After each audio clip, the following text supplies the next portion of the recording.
good. We're good. You guys should start whenever you want, Mike. Because I think I should probably actually go over it. Oh, no, I have an outlet right here. We're good. We're good. There's another Flash 1 minute war. Mike, you're muted, Youngblood. You're something, young boy. I can't. Now we're live. I don't know because I didn't get one because it got sold out. So I don't know if I'm pretty sure I put it in the previews or maybe not. The What? 1 minute war special. Like You should be getting it if you're already on 1 minute. If you're already on that's Flash. what I thought, but I'm not getting it. If you got the first one, I'm sure you'll get It might be this sold one. out. Like he might have had it, but he doesn't have it for anybody. You know what I'm saying? Start the clock, number one. So I'm getting the Flash. So I'll just have to read the Flash and then start that like right after, or just wait. Because if it came out the same week, it was probably meant to read back to back. So, what's up, everybody? Thank you so much for tuning in, either right now at 9:30 p.m. Pacific Standard Time or wherever else you're going to watch this. Because I've found out that I watch just as many, if not more, podcasts now than I actually listen to. I think it's probably not a new thing, but it's definitely the thing that's popular nowadays. If you'll agree, Sean, I think I listen to 2 podcasts, or 3 including ours, but I watch more podcasts now. Watching is fun, actually. Because I like especially if you have like the people. YouTube Premium, where you can like close your phone now and you can still like listen to it, so you can get the best of both worlds. If you need to listen to it, you can still listen to it, and then if you're at home or wherever the hell, you can have your phone in front of you, your device. Boom, there you have it. I agree, actually. I do like watching podcasts. I mean, if I'm on the road, of course, listening's good. Alistair Edward, thank you so much for the subscription to the YouTube channel. Appreciate it. Hopefully it came from my beautiful face on the short you just saw with this nice man cave background. It's been a while now, actually, and it's not too cold. So we have babies in the background. We have... Hopefully a furnace not go off in the background, because I'm gonna have to turn it off because everyone's freezing tonight. Okay, so he's gonna be sleeping real soon. He's just, the thing is, he'd be sleeping late sometimes, but he sleeps hella long. Yep. Okay, let's get it going. You guys ready? I'm ready to record at least the intro. For all of you guys who are tuning in right now, thank you so much for the first time. This is what we do.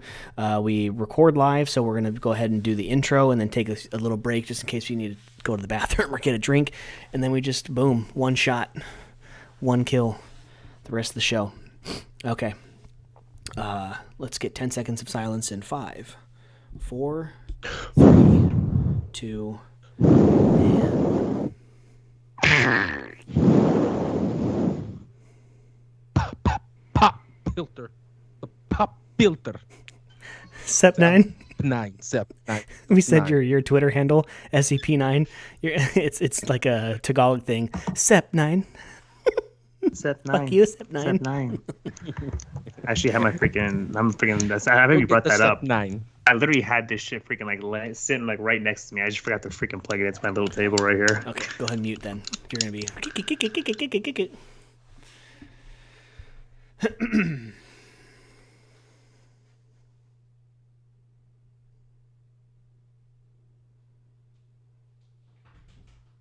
Oh, jeez. Here comes the wife. Yes, Danielle, but to record the intro. What's going on? Nothing? I can't come out in the garage. Oh, no, you're good. I'm just about to record the intro.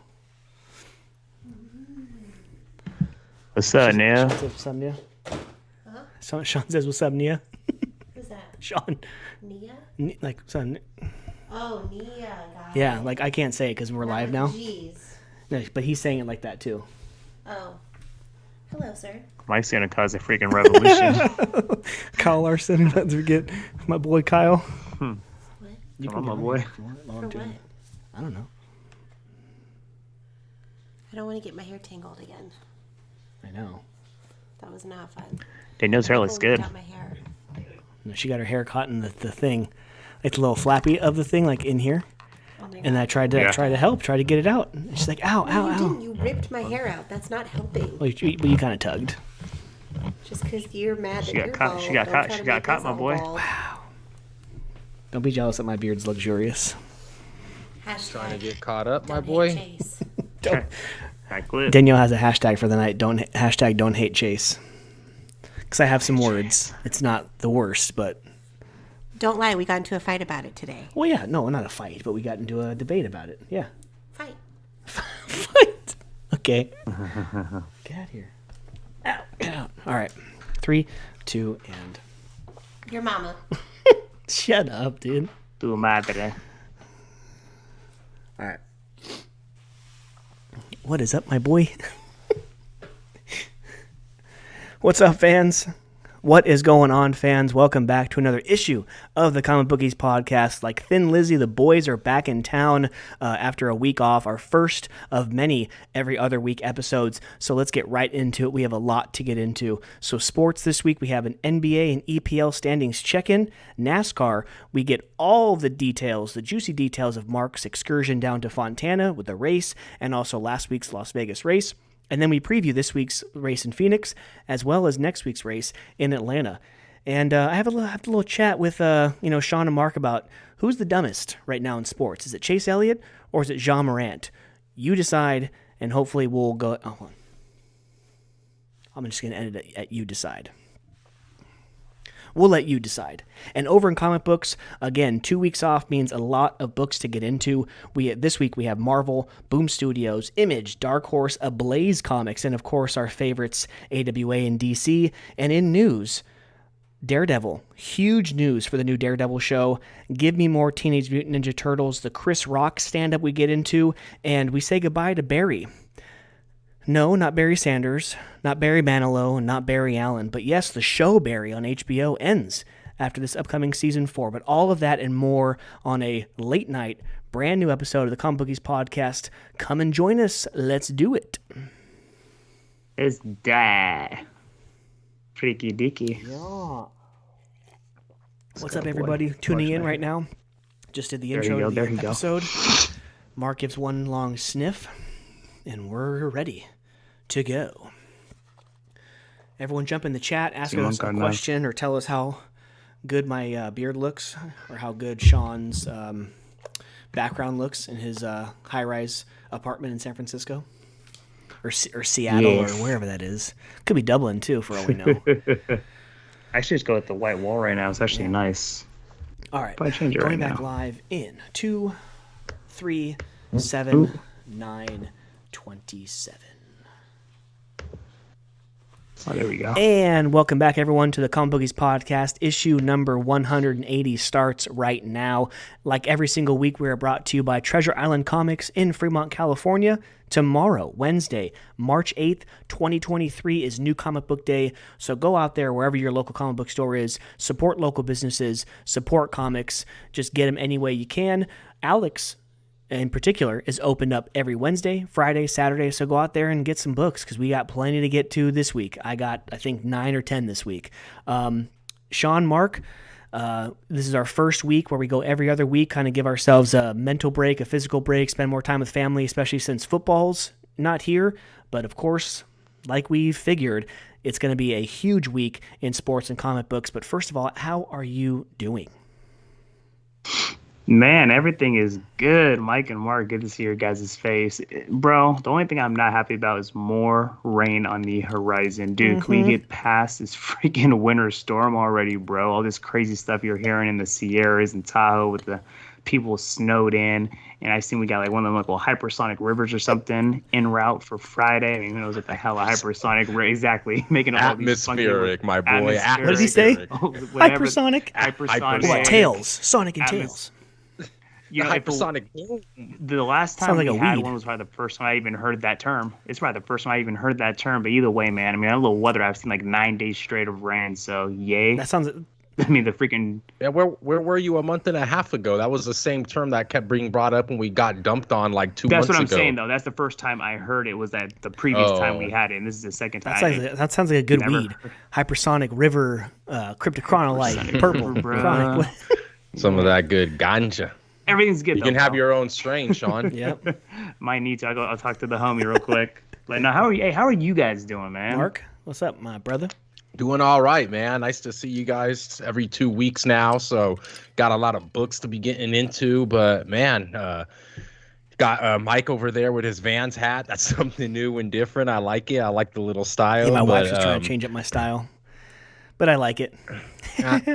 That's cool. I love Vans, Yeah, me man. too. But anyway, just news always. The NFL never likes to go dry. Got a little bit of news there, and just Liverpool as well. Man, scoring a We don't need touchdown. to talk about Just that. Goose egg. crazy weekend in sports, my guy. But nah, just excited as always to get into some sports and comics and collide those two worlds the only way that we know how to do it. And that's the best way for the fans and everybody around the globe to tune in. So 180, man, I'm glad to be here. All I care about, one more touch on the weather, just stay away from Anaheim. No rain the 19th through the 22nd. Just stay away. I want clear skies because we rescheduled the trip, going on my long weekend, taking the kids. Just if this rains this trip, then I know we're cursed, right? The original trip was in April of 2020. We know how that ended up with COVID. And then we rescheduled it for December of 2021. We get dumped on one of the days, and we end up getting sick on the last day. And then we know what happened Super Bowl Sunday weekend when just me and my wife were supposed to go. Then the shit hit the fan with work, had to cancel it. So now we've rescheduled. If it rains and kind of rains on my parade again, it's like I have to just go during the summertime where I know it's going to be no rain, there's no school, there's like nothing possible. Instead of a nuclear strike from China or Russia, then that's the only reason why or North Korea, then that's the only reason why we would cancel the trip. Yeah, if it's just like, us adults going with our significant other, we can deal with the rain, even though it just sucks. Yeah. But dude, with kids, oh God, bro, I don't even want to imagine that. I mean, Kaysen's already running around the stuff that he's already trying to get into, and you got Cam, and of course, Maddie. Jeez. Yep. Yes, sir. So, all right, cool. So let's, I'm glad to be back in the saddle with you guys for another week. So starting off with sports, let's get right into it. Speaking of a winter wonderland, Mark, you went down to Fontana 2 weeks ago. This was the week. That's when we recorded 179. Was right before you went down there. So we know you hit some weather. Had to take a different highway down there. But I'm sure if people look at our YouTube page with all the shorts and everything, those are your videos. That's your experience down there at Fontana. So tell us all about it, and of course a little bit about the actual race before we get into Las Vegas last Sunday. Yeah, man, unfortunately, both of you guys couldn't go, so I had to take a trip down to the Inland Empire down there in Southern California to a track that's obviously very near and dear to me. And as you mentioned, the weather was pretty wild. I had to truck it down instead of cutting down through the Center Valley of California, which is a lot shorter. Obviously, people that don't know the geographical region, it's a lot faster and straight compared to going down the coast, down California. But the one thing I'm upset Good terminology. The one thing I mean, it was a hypersonic. I had to escape the hypersonic river that I could have caught. Hey, we're rolling tonight, man. Hey. So I'm just upset with myself. I should have left a little bit earlier because all those coastal towns I didn't really get to see during the day. I haven't seen them in like 15 years. Santa Barbara, San Luis Obispo, although I did stop there to like grab a coffee, but it was dark, it was rainy, and it was a crazy trip, but it was fun as hell, man. Obviously, the track, it was my fifth time at the track, but it was the first time that I actually got seats coming off of turn 4. I usually get my seats going into turn 1. I wanted to switch up the experience a little bit.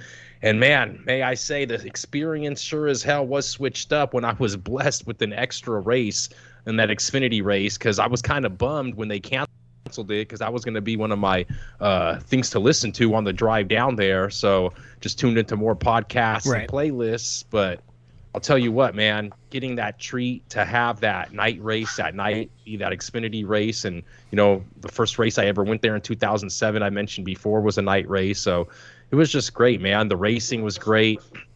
Hats off to obviously Kyle Busch. Believe he got his first win there in the Cup Series, and now that 61st win, I believe, if I'm not mistaken, that he just got, or 60th, something around there. Something like that. It was over 60.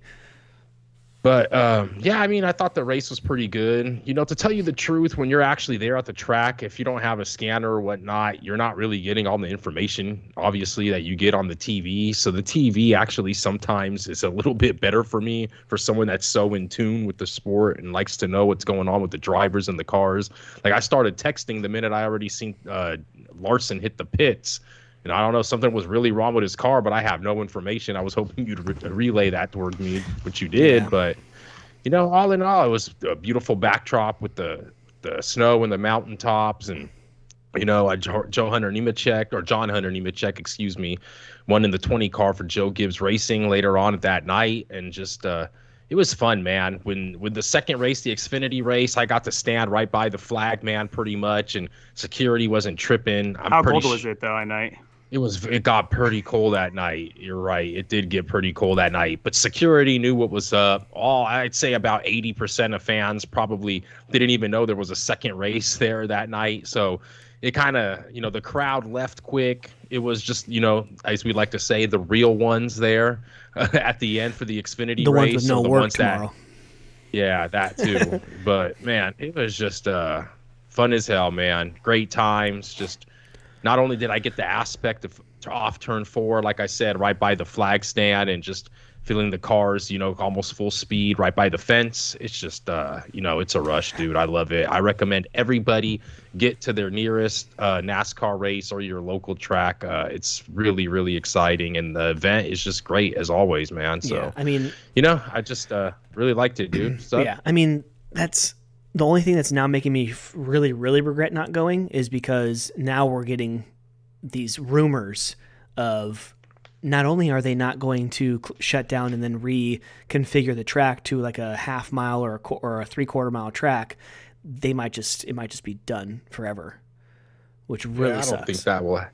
It could happen. I know a lot of people were talking about like Martinsville is on 300 something acres.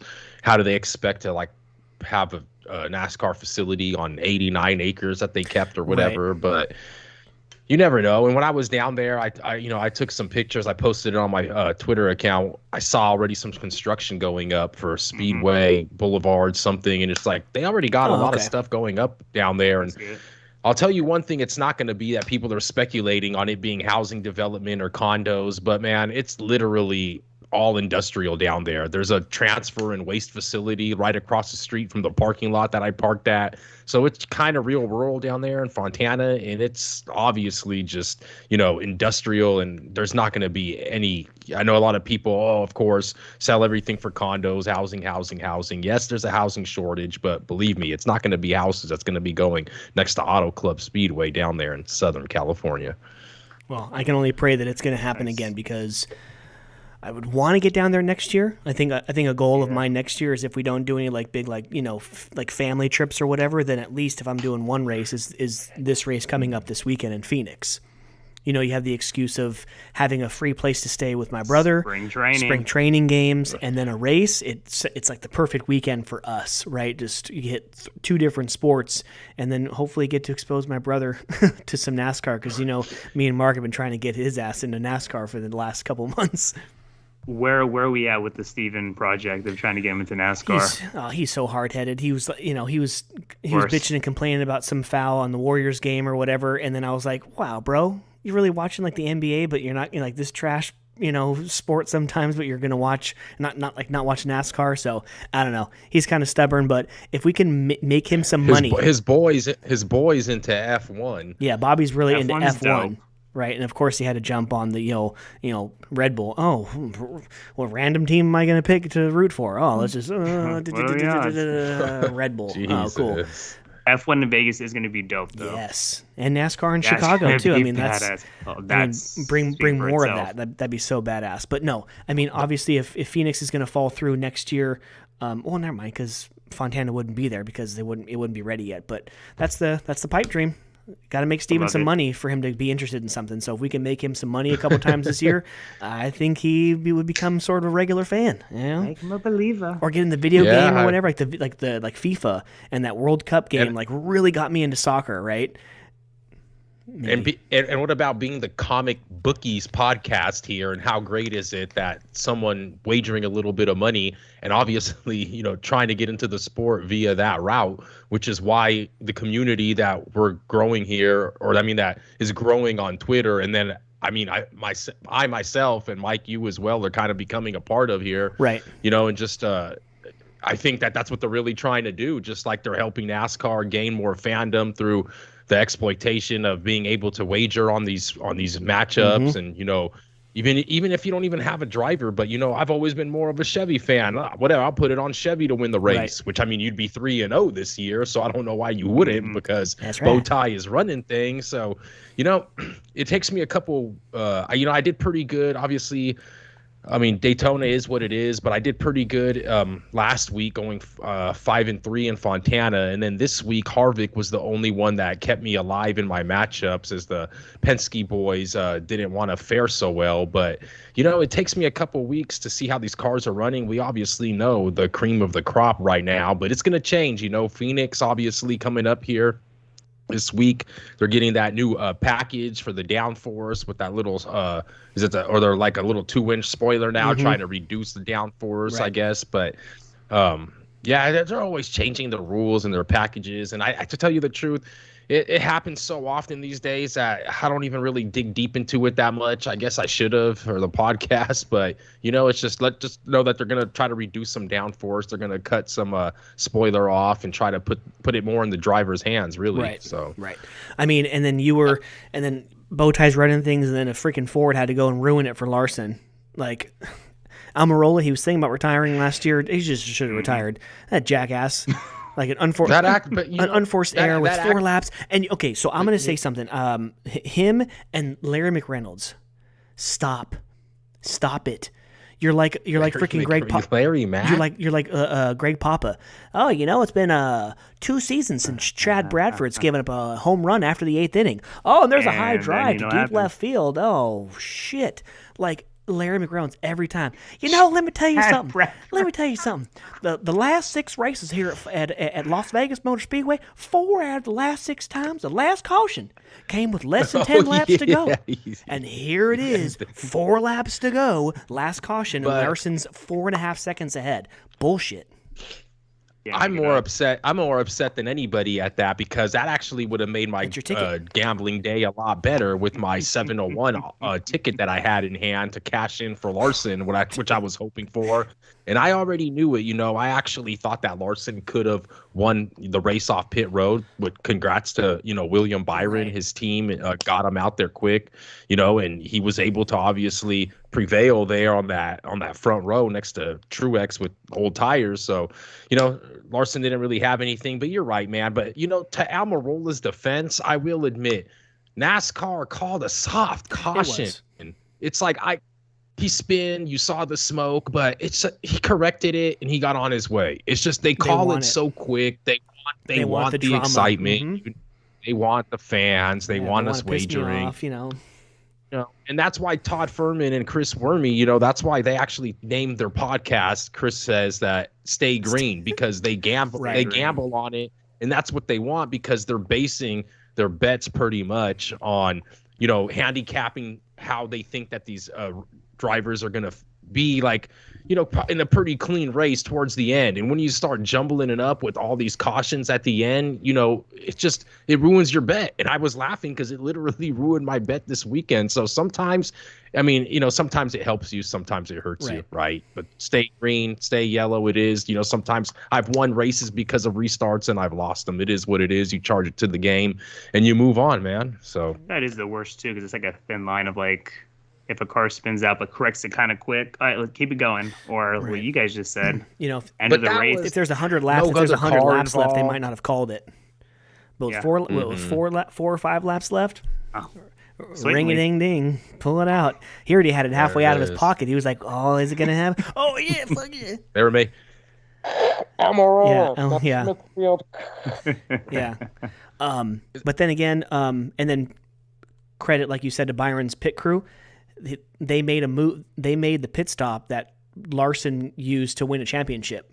the fastest Yes, off pit sir. road, ends up on the front row and ends up winning the damn race, right? He had a 0.4 second quicker pit stop, got him off first, You know it. and then Byron, nice, man. did you question Larson's choice to go on the inside behind Truex with older tires? Should he have gone behind Byron with the newer No. tires to get up, and then it would have been just him two, like for sure that they would have easily both passed up Truex because that's what I was also thinking. Like, why would he go behind Truex? He's the one with older tires. He would get a slower start. He would need to give a bigger push to get up there. I think he could that's what I think he was trying to do, get that push and just try to clear him and go inside that white line. But I will say going forward, I mean, I don't know. I think Byron was obviously the class of the field. Right. No one can deny Right. that. So I know, I'm 76 you know, left sled. with Yeah, Byron, that's crazy. unless Larson was on the front row with Byron, or unless a couple other cars didn't pit besides Truex being the only one that did not pit. So everyone on tires behind him. If there would have been like, if Larson and Byron would have been like on the third row, two other cars would have pitted or whatever, it would have been a different story, but it is what it is. Congratulations, Byron. He gets his 5th win in the Cup Series. Yep. And we'll say right also, now, do you see that little thing too, that little stat? It said if the last 50 laps of the race went cautionless with no issues, like no slowups whatsoever, like no like lap traffic, I think too, like no incidences, just going based off of speed, Daniel Suarez is your winner. Ooh. Daniel Suarez is 1. Really? Larson's still P2. Byron's way back there, like maybe top 10. why? Suarez Larson was finished coming? 10th, too. Yeah, so Suarez was coming like late in the race, but he was probably just so far Like back sticky there. pages. Yep, he was It's a pretty sticky cool, tires. it's pretty cool if they're able to like figure out like a little stat tracker type thing like Right, that. yeah, just taking the average speed over a certain amount. It's like, yeah, there's so Basic much math, so much yep. math involved there. Okay, cool. So going on from Fontana to Vegas, let's get into Phoenix, and then of course the third sort of super speedway there in Atlanta. What do you guys think about Phoenix? Now, Phoenix is could be a turn in the season. Last year this was Chase Briscoe's one and only win, so something that the Fords can get a hold of. I know that Logano obviously has won here a couple times because he's won championships here. I believe guys like Keselowski have won here. I'm not sure if Blaney has won here, but I wouldn't doubt that Penske does well this week and kind of gets off the schneid. But like I just said, Stewart-Haas Racing, Briscoe, this was his win last year. So, yeah, we'll see if Ford can do it this week. But it's kind of, what have you done for me lately? If it ain't broke, don't fix it. I don't see why Chevy can't go out and win this race too this weekend. Well, I'll tell you what's broke, and it's not 100% fixed yet, but it is repaired, and that's Chase Elliott's tibia. There it is. Chase. There it is. That's Chase That didn't take long. Elliott's. That's Chase Elliott's fibula Leg, on his yeah. left leg or right leg, I believe. But that drops him actually to double digits. Real quick before we get into Phoenix, that drops him in double digits for the championship. He's still 10-1, but your driver, Mike, I'm sure you'd be happy to hear this, even though coming up non-victorious with that second place finish down there in Las Vegas, he's still 7-1 about right now to win the championship. He was second place all day. He got P2 stage 1, P2 stage 2, and P2 at the race. Same with Byron getting P1 in all three of those, swept everything. So man, kind of lackluster through the middle of that race, if you will, I guess. Then with that, but going on to Phoenix, what you think, man? I think I need to wait till practice. Gotta wait till qualifying. Right. Different package now. I really don't know. You always want to say want to go with Harvick. He's won 9 times there or whatnot. But right. If there's a race that he wins this year, it may be there, and that's going to be it. And he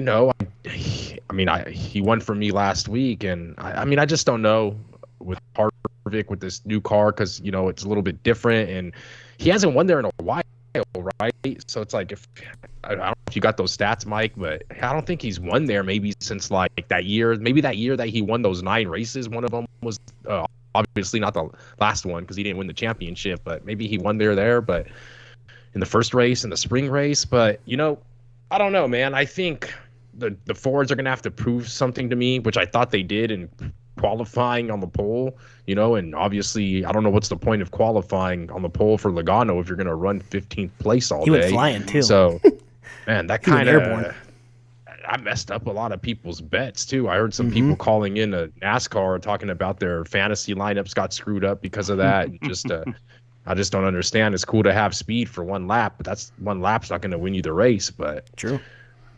Preach, brother, preach. Bowman, this is his home track. He can get around this place pretty good, right? Chastain, guy, he's actually leading in points right now. He doesn't have a win, but he's got the most points with 129. Alex Bowman's right behind him. Oh, dude, actually the guys that I've just been talking about, but Kevin Harvick is in third place, Bowman's in second, Chastain's in first for the points right now, with Suarez. That is interesting. How does that? Like, that's where I think it confuses me a little bit. Points. I mean, I know, like, leading the first lap, win the race, winning stages, but that's where it kind of confuses me, What's too. more like, confusing, NASCAR standings or the BCS? What's more confusing? Yeah, that just confuses the hell out of me, bro. Like, so bad. 'Cause it's just, like, at least BCS, you kind of, like, oh, they missed it by, like, one or two teams or something, like a spot position. Right. But, like, Harvick at least has a win. Okay, maybe him there. But, like, a Chastain, it's like, how the hell, like... That makes no sense to me. It makes no sense to me. What doesn't make sense to you? How he's leading in points. How is he leading in points? Or who'd you say was leading in points right now? Chastain. Or not, but either he's way, leading in points. But how does it not make sense to you? He's like running. It's not about who wins. It's about who wins. But he's just running great lap. Yeah. You know, he's having great finishes. I guess he's getting stage understand. Points. Yeah, I need to understand a little bit more, like how some points are maybe worth more than others. Because I'm just like, well, you got 3 stages. The last stage, obviously, the first 2 stages, the top 10 finishers, they get points. 10 gets 1 point, and first gets 10 points. Yeah. So if you constantly if you finish in the stage, you're 5th place every stage, you're getting 5, 10, 5, 10. Like Logano, he didn't get any points last race at all. He didn't finish in any of the stages, and he DNF'd. So he got no points for that race. That's freaking horrible. That's why it dropped him to 9th in the standings. He probably would have been if he would have had a better day. But you tell the truth then. Shit, if you don't win a race, but you're just consistent every race. So so he's 4th in playoff standings because the top 3 are the 3 winners. Mm-hmm. Yeah. So. Exactly. So if you want to talk averages, what have you done for me lately? Kevin Harvick, very true. He's 2nd in the last 6 races as far as average finish, just out of a top 5 average finish, but no wins. Logano has 2 wins in those 6 races. Chase Elliott with 1. Obviously, that probably being the championship race, I believe. And Larson having 1, which was also the championship race. And then, of course, Chase Briscoe and Martin Truex Jr. So you have the last 3 champions winning, Chase Elliott, Kyle Larson, Joey Logano, our 3 guys. Those were all the fall races. And you have Chase Briscoe, Martin Truex Jr., and then Logano also winning a spring race. Those are your last 6 winners of the race in Phoenix. So who wins in cold weather and who wins in warmer weather? But as far as the top 10 average finishes, you have, of course, Logano having just over an average of 4th place in the last 6 races. Denny Hamlin is 3rd behind Harvick. And then you have some Chase Elliott, Kyle Busch, actually, averaging a top 10. Like we said, Ryan Blaney's right there. Kyle Larson, William Byron, Eric Almirola, and Ross Chastain, and Brad Keselowski. So, you know what? Blaney's really good, too. 14 races with 9 top 10s. Yeah. Hey, and in the last, in the last 2 times that he's ran a race, here's the theory.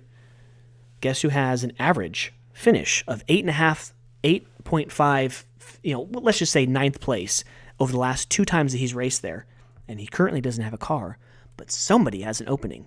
What if Jimmy Johnson jumps in the 9 and he races for... They got an opening. They're going with Barry, and then on the road course, at COTA, they're going with Jordan Taylor, I believe, the guy that comes from those sport car races. Basically they have an opening, is what you're telling me. Because if you want ratings, hello, fucking Jimmy Johnson in the 9 for Hendrick Motorsports. Put him in there. I don't know how much Mr. Hendrick gives a damn about the NASCAR ratings. He's gonna put who he wants in his car and who he thinks, obviously, but I don't know. He wants winners. He wants 7-time Cup Series champion. Jeez, that guy was different, man. So who do you think, Mark?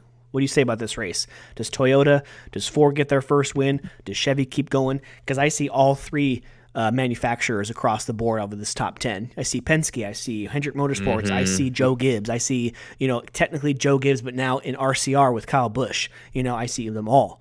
So who do you think, who's a good bet, as far as top 3, top 5 matchups? I know matchups aren't really out yet on a Tuesday, but who would you say? Who would you put your hard-earned money on? I'm going to go, I like Larson. I like Bell. I like Busch. Let's go with Larson, Bell, and Busch. Those are 3 drivers that I'm going to be looking to see what they do, obviously, in practice and qualifying. Okay. I kind of like Reddick as well. Some Toyotas. Okay. I just,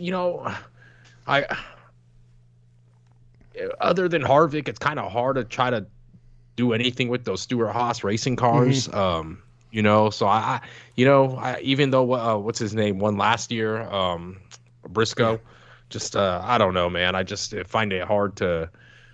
Or did Briscoe win last year? Or was it the year? No, he won last year. That was his one win. Yeah, it was last year. But I don't know, man. They looked real soft in Vegas. Other than Harvick, I didn't like what I saw from them. Hopefully, they can turn it around. But let's go with Busch, Bell, and Larson for this race, man. What do you think, Sean? I like Blaney and Truex. Okay. I like both. Blaney's a good one too. I don't know why I'm keeping him out, but I don't know. I just think, but that's a good pick. I just think they're gonna have. I was kind of disappointed in Penske last week. Usually when I do that, they come back strong the next week. But that's a good pick also. Sean, that's funny you say Blaney and Truex, because if you like Blaney and Truex, well then you're getting the best average over the last 5 races at Atlanta. Blaney has 1 win over the last 5 races with finishing just outside the top 6. Same with Martin Truex Jr. over the last 5 races, with Blaney having 4 top 5s out of the last 5 races in Atlanta. So that's where Penske can really, really turn around if they don't get it done this 100%. weekend in Phoenix. Ross Chastain coming in there with a top 10 average. Harvick over the last 5 races actually has a win along with Chase and Kurt Busch, having those wins, and all the way down with a horrible average finish of just under 20th place, but he has a win there, is the guy who won at Las Vegas last week, William Byron. So, but yeah, I mean, I would probably go with, let's see, you know what, I would say that, of course, it's, Big Larson. I think the different manufacturer gets it done this week. I don't think Chevy gets it done this week, so if I were to put money on anybody, it would be probably, let's go with, I'll take Hamlin, if it's going to be Toyota, and if it's going to be Ford, let's go with Sean. Let's go with Blaney. Let's go with Blaney or Hamlin. 11 or 12 consecutively. And then for Atlanta, go ahead.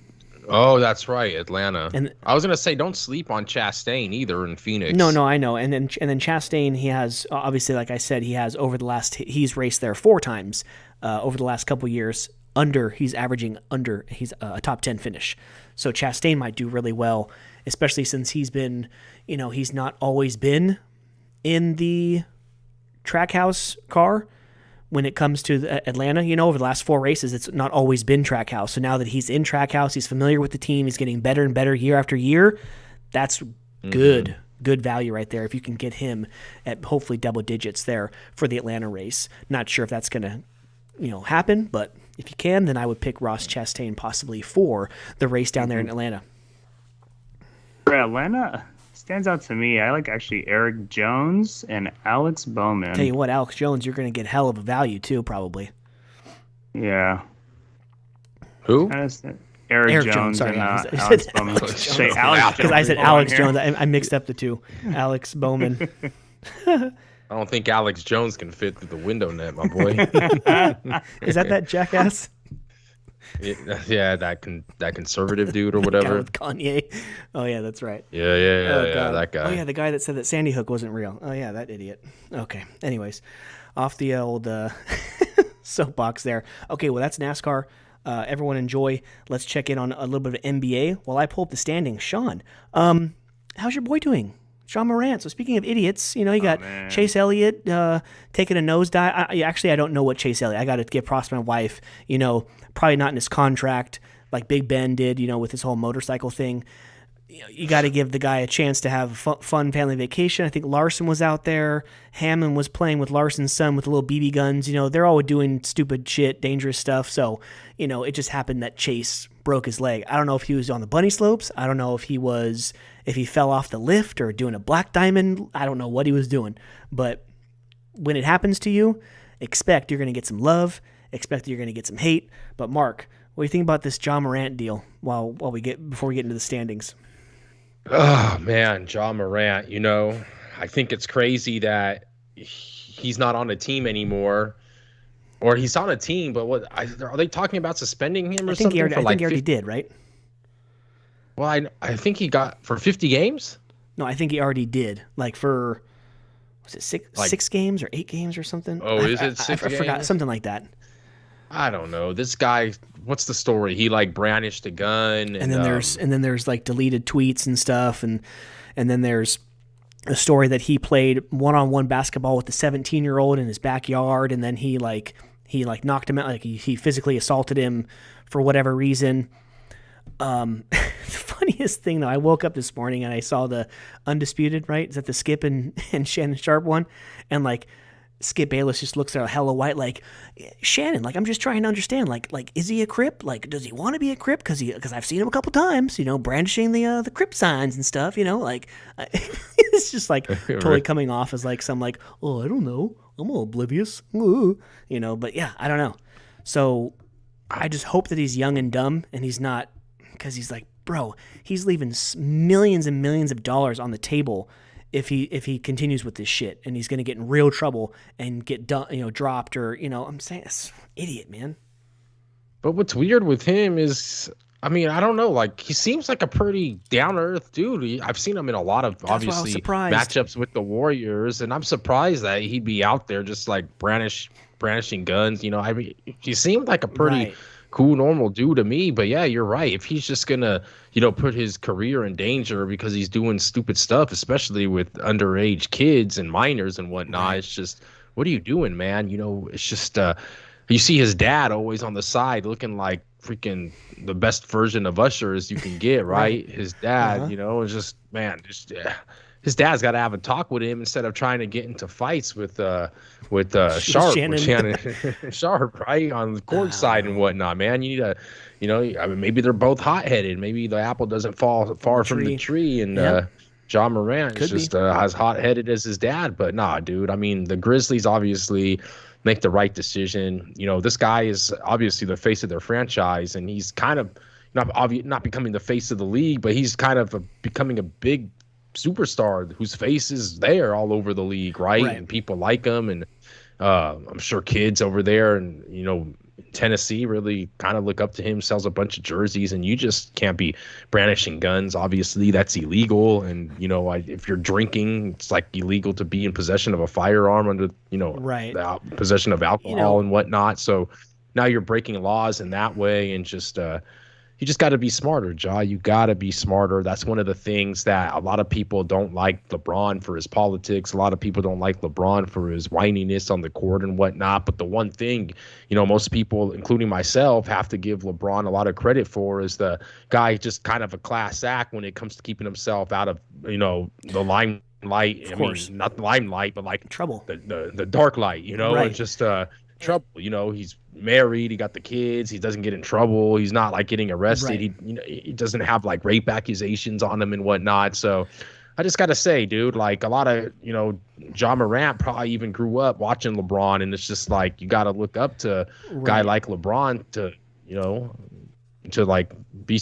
help you be smarter, man. You got something to say, Mike? My bad, bro. No, it's okay. I was just saying, if we ever saw things like this, with Allen Iverson, we'd be like, that's not surprising. But Ja Morant, he never gave me any, excuse to think that way about him being just a troublemaker and just being a thug or wannabe thug or whatever. I don't know what he's doing, man. I don't know. To Chase, you gotta be smarter than that. That's when it comes. You gotta be smarter. You deserve to have fun, straight up. But if it's in your contract, that's one thing. If it's not, you still just gotta have fun. But to what Mark said too, accidents do happen. You know what? They just happen. Ja is a fake thug. He is so stupid. He's so stupid. Dang. He is. Oh, he is a big thug. He is a big thug, straight up. Like, why would you want to be classified as a thug in the first place? Yeah, I don't know. Like, I don't get it, bro. Like, you're actually like that next generation, supposed to be face of the NBA. Carry yourself like in the right way. You already played for a team that I think the whole NBA hates. You guys are all punks, shit talkers. Mm-hmm. There's a thin line of okay, I get it, but like you literally carry yourself like you're a punk. Yeah. Like you carry yourself like you're a straight punk. Right. It's just like I don't get that. Like, why do you want to have a gun? Like, dude, you're on the verge of like a freaking max contract. You're labeled to arguably one of the best young players in the NBA. And then, like, to say he's going through things, no, that has nothing to do with you flashing a gun in the club or carrying a gun in the plane. Take time to yourself because he's going. No. They made a stupid decision what he did. Actually, hold him accountable. Yeah. I don't know. They should probably go through the tapes and see if he took a fell and got some whiplash or something. He's got some Antonio Brown CTE going on or something now. He's acting a fool over the last 12 to 18 months. But going back to what you were saying, Mark, about LeBron and how people may not like his antics on the court and just his overall attitude in politics or whatever, but he carries himself outside the court like he doesn't get in trouble. So people like Ja Morant look up to him. It kind of had me wondering. It made me think of something I heard on one of the podcasts. I think it might have been one of the ones on Barstool. Thinking to ourselves, put LeBron James back in the Charles Barkley, Patrick Ewing, Michael Jordan days, we probably wouldn't hate LeBron James as much because. And then switch Michael Jordan and LeBron James. I'm sure us three, we would like LeBron James more than Michael Jordan, like him. Like maybe you could say that Michael Jordan's still a better player, like overall, whatever.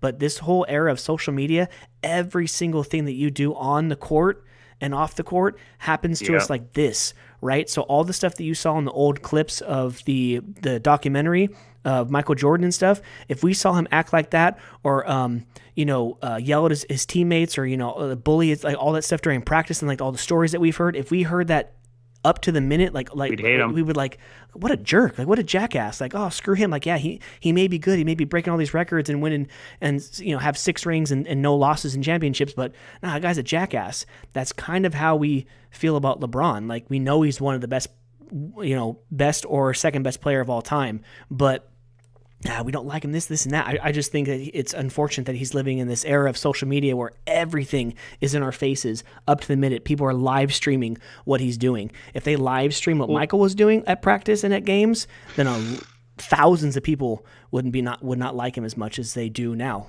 He wouldn't be on this pedestal. I think to add to that too is LeBron, I think, would have to adjust back then. His mentality would already be, I can't do flopping, because flopping wasn't a thing back then. So, and LeBron, he's a tough guy. Let's be straight up. Like, he comes off as he's soft, but he also plays to what the NBA is now. You touch his nose, he freaking acts like he got freaking shot. Straight up. Right. Snipered. Because they know it's going to get called. Like, who cares what people think about me? It'll get called. Trying to win games. So back then, come on now. So, no, I think, social media plays a huge role in kind of like the way the trend of the NBA is. And you think Jordan wouldn't be flopping now or do anything? Like, you can say he wouldn't, the old school. No, he's too tough. Come on now, bro. You try to get those extra free throws and fouls called. Because we kind of act the way that we're, what I'm saying? Like same with us, like we wouldn't try. You roll with the times. Yeah, exactly. Like, obviously us three aren't making TikToks, but we're trying to do what we do on social media, like with what we can, right? That's how we grow our brand. Back then, there'd be a lot more flyers and T-shirt makings and actual phone calls be made and letters and postcards being mailed to these places trying to get interviews. Like, that's how we would market ourselves back then. Right now, shoot off a simple tweet, and within minutes, you can reach thousands of people. That's easy. It. So let's check up on the standings. So the Milwaukee Bucks, actually, since the last time we checked on the standings, have now overtaken the Boston Celtics, 2.5 games up in the Eastern Conference, with the Washington Wizards being the last team into the playoffs, with the Chicago Bulls being 2 games out of that spot. And then the Denver Nuggets, I think they're probably the same as where we left them last time. Yep. 7.5 games up on the Sacramento Kings. The Kings are in second. No. Bro, I love it. The Kings are in second. I talked that shit, and then they're probably like, yeah, motherfucker. Bro, we both talked that shit. And, bro, it's funny because I was watching their game yesterday. They were playing versus the Pelicans. Bro, Mike Brown got some playing. Like, they play good it's March. basketball. They're going to make the playoffs. No. Oh, they're going to make the playoffs. They're going to probably make the unless they go on, like, the ultimate freaking meltdown. I mean, they're bro, just double 7 down, bro. I should just double down and be like, y'all suck still, and your guys are gonna lose the first round. I should just double down. Fuck it. Bro, it's crazy, bro. They're playing good basketball. That's the thing, too. It's not just like they're getting lucky. I watched them yesterday, and they played versus kind of one of those good, challenging teams, the Pelicans, Right. in that last play-in game. So you know they're going to bring their full force. And yeah, dude, they won by like 20-something, I think. It was crazy. Warriors lose, but they're still up a half a game of having to play the play-in game. They're in sixth place right now, tied with the Dallas Mavericks, 12.5 outside of first place. So not going to get the division probably. That would probably belong to the Sacramento Kings. They're 5 games out of that, so possible. I think the regular season ends when? Like mid-April or something? We have 16 games left after today. 10, Possible. 9 more on the road, 7 at home. Possible. How not does likely. how does that work again? 9 plays 10, or is it 7 plays 10? 7, 10, 7 8, plays 9. 10, 8, 9. Yeah, because you have to have a clear And then home I think game. they have like, No, no, because it's like the loser. No, 9 plays 10, and then the winner-loser of that game goes home, and the winner advances. Plays the loser of 7, 8, right? Or something. So, Oh yeah. You're right. You're right. So So then the 9 winner of plays those 10, two games, losers the out. winner of those two games play each other, and then the winner gets 7th seed, the loser gets 8th seed. Yes. Right, That is how it works. Yes. So 7, so 8 three- winners in, 8 plays winner of 9, 10. So you're saying that 3 games are played. There are S- 3 games 7 and played. 8, No, because 7, 9, 8, 10. 8, 9, loser of 8, 9 faces winner of 9, 10. Right. Yes. Okay. So it is 3 total games. Got Yep. Yeah, whatever they think, It's but no, sort of Warriors understood. got to pick it up, bro. I mean, 7 and 25 on the road. That is so pathetic. That is Holy shit. so damn pathetic, bro. It's bad, bro. I watched the game today versus OKC, and again, another hungry team. They're tied for the last play-in spot, but I don't know why. The tiebreaker that puts the Pelicans there. But they just played so bad, like defensively. Curry had 40 points. Like they looked pretty good, but Just, you can't lose by what was it, 7 or something against freaking no OKC, dude. by 9, lost by 9. Dude, it's so bad, bro. Like every time OKC came down, they made a bucket. Everyone remembers how to shoot the basketball when they played versus the Warriors. Yeah, I don't know, bro. So who we liking right now? Like going into the last 16 games of the season, who we liking? I mean, obviously we like Denver as Let's go as the number 1 Sacramento. seed, but yeah, we got to root for Sacramento. We rooting for KD down in Phoenix. I mean, they're not going to win a final. I mean, a championship. I mean, out of the West, I'm going Suns. If I talk enough shit, then the Sacramento Kings will. Let's go. They ain't win no championship. They might get out of the first round, maybe, but I still think experience kind of plays a role. I like the Nuggets too. Joker is so damn good, man. So how we liking the Knicks? Knicks are hot right now. Knicks are good, bro. 9 in a row. Okay, so we liking their 9 in a chances row. going into the playoffs. 9 They in can a stay row. somewhat hot, and they're going to be their 5th seed right now. If they can sneak up a few spots to possibly the 4th seed above Cleveland, They need to get a home game. They need to get a home game. I mean, Cleveland. I've said from the beginning of the year, I really like Cleveland this Right. year with Garland and Mitchell. I mean, Knicks. I mean, they got Josh Hart, who some people probably don't even know who the hell he is, but he's like the perfect role player, 2-way player, plays damn good defense, and ever since they've got him, they haven't lost. Just kind of fits that team, and they're, like you said, they're vibing right Villanova's now. finest, right? Josh There Hart. it is, bro. There it is. Him, Brunson, and freaking DiVincenzo. There Let them it know how you is. feel, baby. Come Oh, is on, he? man. Oh, is that why? Come No, is on, Josh boy. Hart? Oh no, wait. So Josh Hart's on the Knicks now? Yes, he got traded from Oh, so he Portland. teamed up. Oh, so he teamed up with Brunson. Dude, He's on the Brun- Knicks or the Cavs? He's on Knicks. Oh, so he's teammates with Brunson again. Nice. Yeah, that I mean, even looking at that freaking East too, Toronto and the 9 spot teams that you kind of thought would be a little better. Miami Heat, they're struggling, but they're a team you don't want to face. I mean, that East is loaded, bro. When I look at the East, even if some records may be kind of similar to those West teams, I don't know. I think the East there, it's. I feel like the championship might come from the East actually. Oh, this year, man. I'm confident it is, bro. I don't see anybody beating Milwaukee the way Giannis is playing. Boston, they're still freaking good 1 through 5 with a damn good bench, and freaking the Sixers, bro. Nothing past Harden and Embiid. They're playing hella good basketball too. I'm going to the East. Get this though: Boston about 3-1, Phoenix 4-1, Milwaukee between 4 and 5-1. The That's your Nuggets best money right there. between 7 and 5, or 7 and 8-1. And who's next? Right next to them, the Warriors. So they are not. I mean, the odds makers still are not counting out the Warriors. They know how it's hard to beat this team in a 7-game series. Albeit, you mentioned that road record. Oh yeah, roadkill record. Exactly. Horrible. So that doesn't fare too well when you got a record like that going into playoffs, trying to win your second consecutive championship. And I don't know, man. If Mavericks 16-1 here, and I don't understand how are these even updated. Sacramento Kings. How are the Kings second in the West? And they got them here at 100-1. They're not gonna win a finals. I'll bet anybody right now. Suck. You're hearing it right. You're hearing it right here. I will bet anybody $1,000 right now. $1,000. The Kings will not win a championship. I just don't understand how you can have a second place team. We'll make it $2,000. They're not gonna win, bro. A championship. It's still they're a a second place team, and they're 100-1. Matter. Well, Vegas is smart then. They ain't gonna win a championship. That's why. Okay. I'm not trying to sound like a 100-1. Yeah, so whoever's listening will fire. give you those odds. Me and Sean will put up 2,000. That person only has to put up $20. $2,000. So, And it has to be me. You like Cleveland 33-1? I'll take. Name me a handful of teams. I'd take them over Knicks 80-1. easily. Easily. Yes. So the West is that bad. To me, all right. Here we go. The records in the end. If I'm looking at the playoffs, I think Denver's better than Sacramento in the playoffs. Memphis lost Ja possibly for 50 games, and Brandon Clark tore his Achilles. Shit. It's not confirmed yet. They're confirming the final details just because of the significance of it. But I hope it's 50 games. Give them 100 games for all I care. I don't give two shits. Phoenix, you got to worry about. Dallas, you still got to worry about. And the Warriors. I think the Clippers, I mean, they do have PG and Kawhi, but it's like... Nah. Westbrook's too busy kicking people out of the arena. There it is. What a freaking poodle. I don't know, bro. It's just like, in a weird way, too, believe it or not, I still would never want to face a Laker team in the playoffs. You don't want to face a LeBron team. I don't give a damn who you are.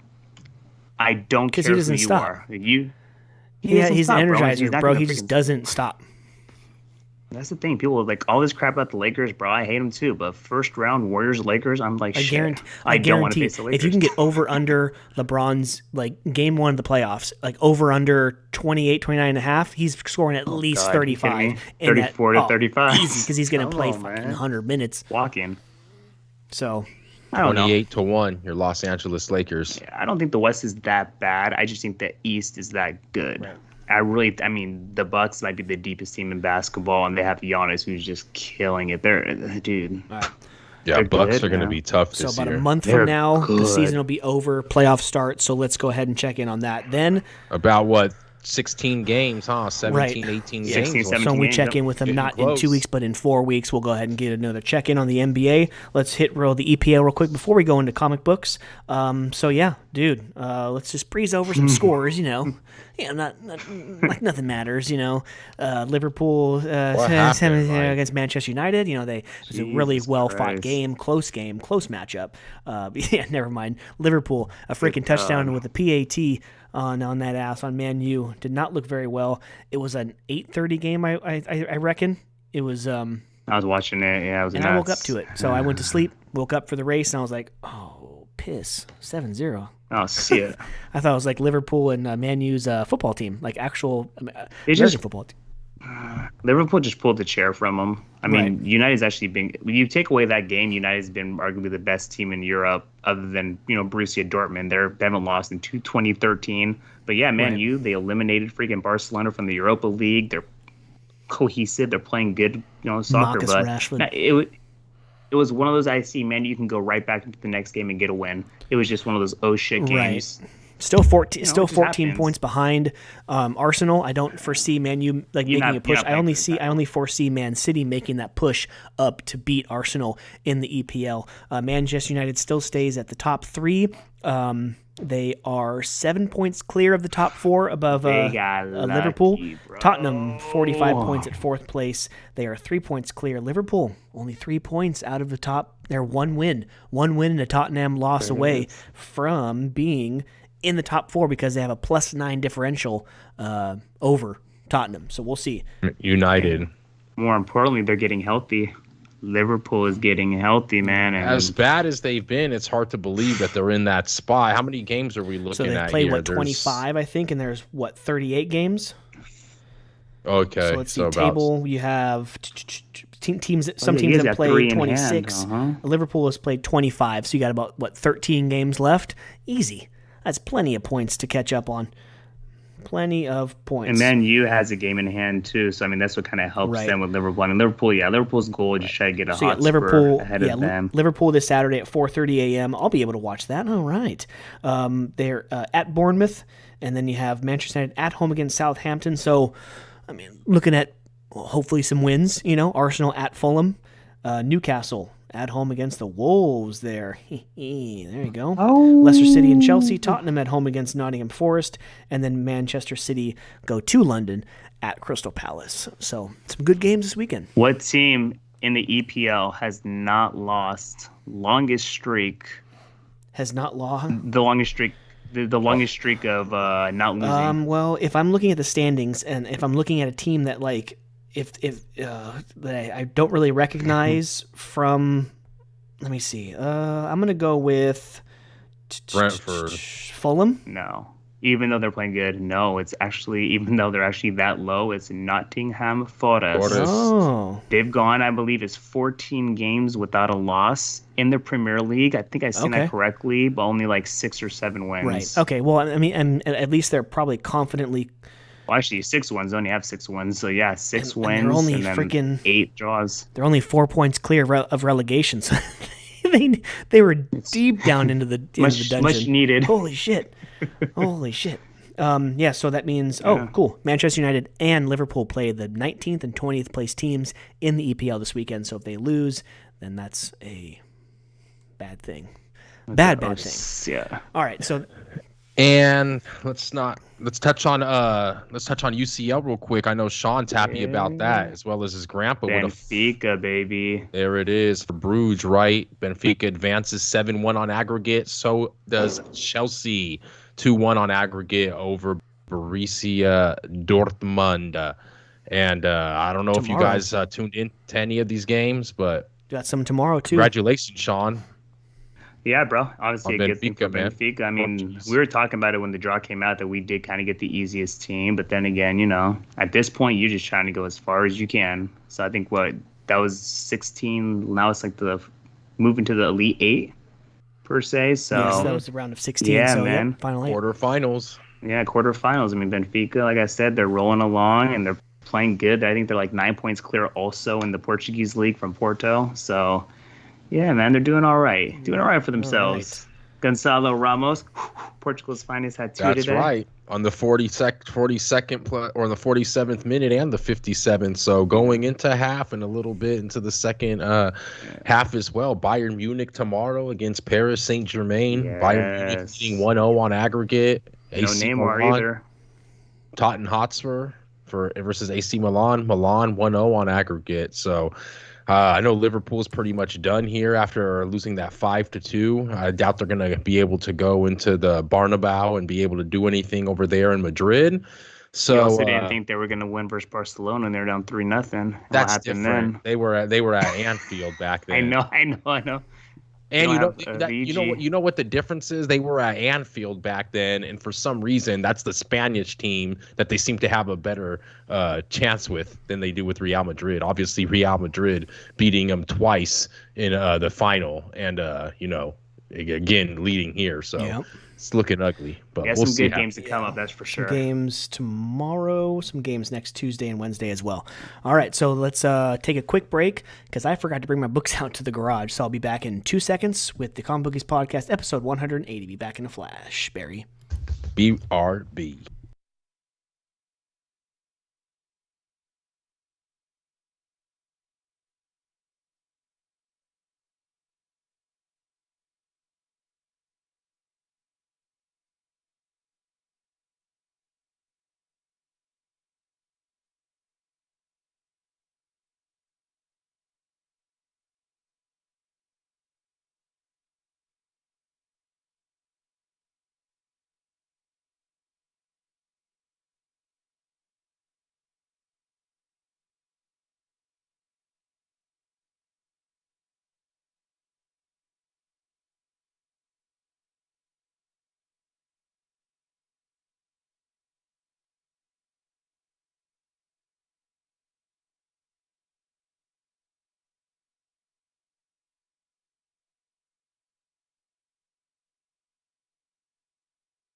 on that Poe. All right, cool. Okay, so as Mark gets there, I'll just kind of lead into everything, so it'll be okay. All right. All right, folks, and as we transition from sports into comic books, I wanted to take a quick break and let everyone know that this 180th episode of the Comic Bookies podcast is brought to you by Treasure Island Comics in Fremont, California. Visit Alex in the shop every Wednesday, Friday, Saturday. Follow them on IG and Twitter at TI Comics. Follow us on Instagram, Facebook, Twitter, YouTube. Just search at the Comic Bookies or just the Comic Bookies. Especially since we're going every other week, Sean, we're not going to have a hell of a lot of time to get through every single book we're reading. Mm-hmm. So that's why I'm trying to like post a lot of these, quick little reviews and tagging these artists and writers and trying to give them the credit that they're due. So then that way I can actually like pick out like 5 books that I'm really going to talk about and not all 14 books that I have. So let's get into it, fellas. Let's see, we get into the books coming out tomorrow, the 8th of March, 2023. From DC, we have Batman 133, The Flash 794, Poison Ivy 10, Batman Joker Deadly Duo number 5, and First, Adventures of Superman John Kent number 1.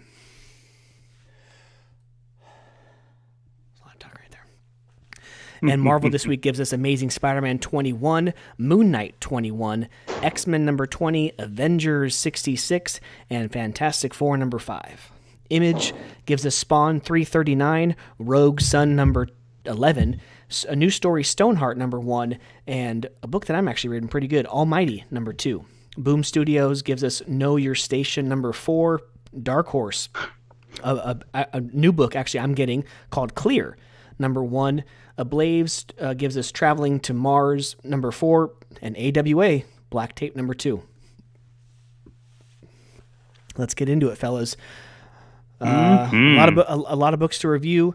Mark, you had just stepped away. I was telling Sean that's why I've been putting our Twitter handle out there, so that way people get a little bit of our reviews and everything, because I'm going to start doing more of those posts on books, because when we meet every other week, that's like 13, 14, 15 books to review. Yeah. And I don't know if we're going to want to do that many reviews. So trying to get as many of those little posts out as I can to give the writers, the artists, and everyone their dues. And that way we can pinpoint like 5 or 6 books to really get into. So let's get into it, guys. What you're excited for this week, what you liked last week. This week, you know what? I'm very Batman loving right now this week. Batman 133 and Deadly Duo. I love Deadly Duo. I really am enjoying it, and I'm happy you also got that, Mike. And you know what, Mark? You actually talked me into, I think I will be in the shop tomorrow, and I will be getting that Adventures of Superman, John Kent number 1. Kind of did a little follow-up looking into it, and it actually does look pretty damn good. So, no, it'll actually be a better week than I thought. That actually wasn't the one I was talking about, though. The one I was talking about is the one that... Just Superman. Just Superman. Oh, I've seen this one. Okay. This one actually looks really good. This one came out like 2 weeks ago, right? Okay. Yeah, 2 weeks. Yes. No, I didn't get that one. So if there's still copies of those, then get that. So remember Action Comics? Yes. They had like 4 different little short stories, and then it says to be continued in Action Comics, to be continued in Superman number 1, and then they had Martian Manhunter said, "Oh, like we need Superman." Wait a minute, like Clark Kent's dead or Clark Kent's not here. No, I'm talking about the other one, his son. To be continued in Adventures of Superman, John Kent number 1. That's that one. So coming into this Dawn of DC, coming out of this whole Superman little is like something different in action. Superman, John Kent, we're getting that. So something different. But and you know what? Just for some diversity, go ahead and grab it and see how it is. What's the harm? Just get the first issue, see if it's good, and then if it's worth a pull it. Definitely. Previous books. I do first want to get into The Punisher, because this is probably one of the worst ones that I did read. It was Punisher War Journals. And yeah, it was one of the worst runs, because it was kind of like wife's alive, kids are alive, and he's like basically just came back. It was almost like a flashback type of thing. So the whole thing is him kind of going through his like PTSD, have to write into the journals, marriage problems. So it was just kind of like the whole freaking book was that way. Kind of like the estranged fathers got back from the war, isolated, going on daily walks. Like hearing noises, thinking it's like kids, people screaming back in the war, and there it is. But yeah, I don't know. I just didn't enjoy it. I was so used to. Would you say you were punished for reading it? I can't say I was punished. It's still the Punisher, and we also have some great news on the Punisher, which we will speak to a little bit later. But yeah, I definitely wanted to point that out because it's probably the first time I've said something bad about the Punisher book. Yeah, it kind of is what it is, man. I'm sure the next one hopefully will be good. Mosley #2, that actually was pretty good. It was good because it was a little bit like a different ending than I expected. Pretty much, long story short, the world is kind of captivated with all these like hierarchy people that are kind of just brainwashing everybody. He just randomly gets powers at the end of #1, #2. He's trying to basically save everybody, and let me just go to the enemies, long story short, and just kick their ass.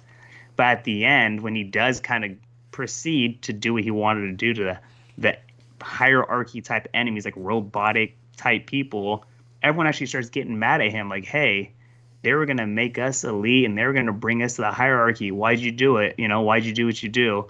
Basically all the brainwashed people. So I would expect. What book is this? Mosley? Mosley, yeah. Mosley #2. Yeah, it was a cool little story. I didn't hear you talk about #1. What's it? Who's the publisher? Mosley. I didn't even hear about this book, my boy. I will when you guys start, going through your guys' books, I'll run to the room real quick and grab it. But no, it was good. I think it was it may have been an episode that I think you weren't even recording, so it was maybe about a month ago when #1 came out. But no, it was really good. And then I know Mike is reading Junkyard Joe, and that was really good. Junkyard Joe's really good, man. Studios, I believe. Oh, dude, Mosley's Junkyard Joe is hella good. Sorry, Mark, you jumped off the train too soon on that Geiger book, because this whole universe is gonna unfold into some good shit right here with Jeff Johns, Gary Frank, Brad Anderson. Just a really good book, because it's I really can't. I don't know. It's just good. It's just good. The different faction of the government, they're hunting them down, but you don't know if they're like official or if they're kind of a rogue agents, just trying to get to them. And then Joe does what Joe hates guns, right? But he's making mistakes, right? So he's killing the hunters because they had guns, but all they were doing was trying to hunt for game, right? And then, of course, he doesn't like the guys who are trying to capture him and the kids, because they have guns and everything. So, but then what's his name gets mollywopped a little bit. What's his name, the old guy? Oh God.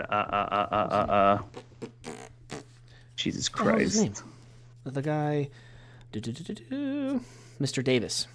Yeah. Yes. Yeah, Mr. Davis. Mr. Davis. Yeah. I like the flashbacks of his wife, how everyone liked her, and it's good that they kind of brought her up in a little bit. Mm-hmm. Yeah, exactly. Yeah. So it was weird to me that they left Mr. Davis there too. He left him because the dad came by and he was just there. So obviously they just want the robot. They don't want to hurt anybody else, like they will if they have to.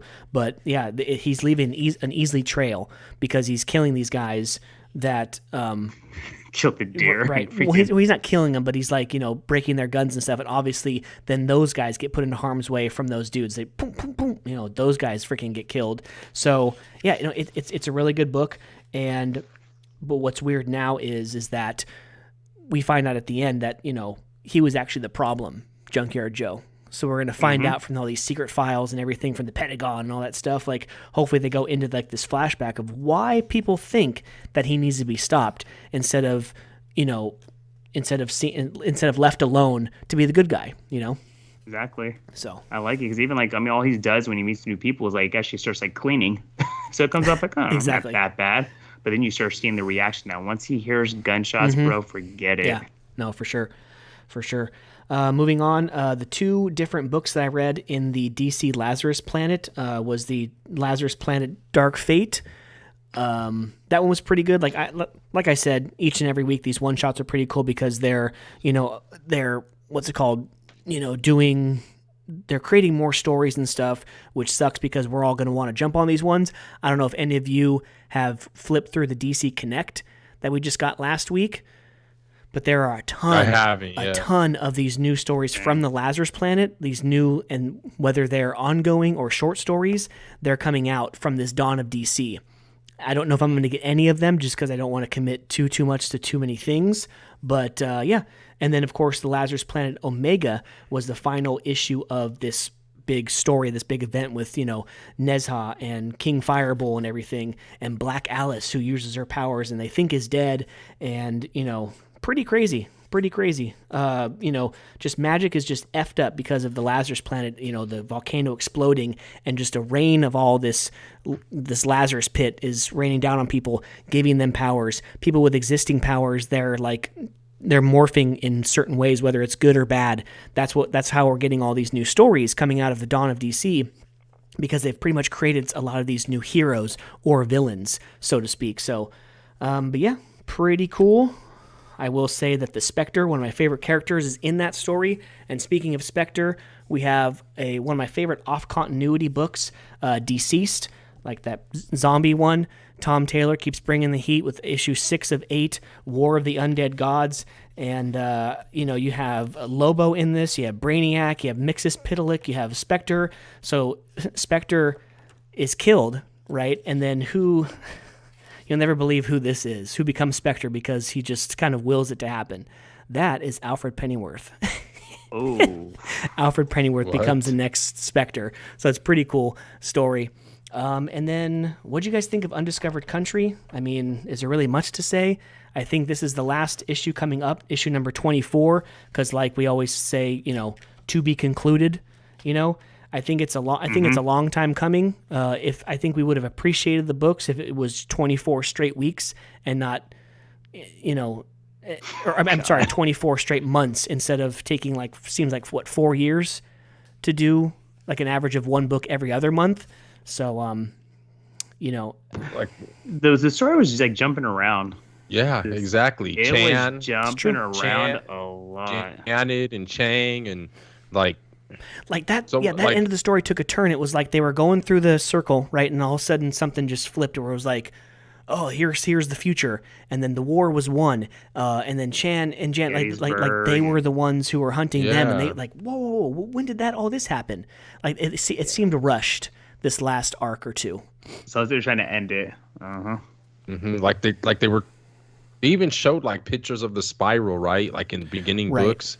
I mean, and it wasn't it like lands or whatever? Wasn't there like 6 or 7 or 8 of them, like that type of things? I mean, and it's feels like they got to 4 or 5. I just think for a story that's going to be made into a movie or a TV show, I kind of wish for more. Like maybe they do a better job putting it onto the silver screen or to my into a streaming service. I don't see how that becomes. I don't know. I don't see how it becomes a show. Especially if you're going to have like whatever's in America after that 50 years and how they mutated, you're going to need some serious CGI with how they look, right? With like all those animals that they were freaking riding in the beginning arcs. Remember that?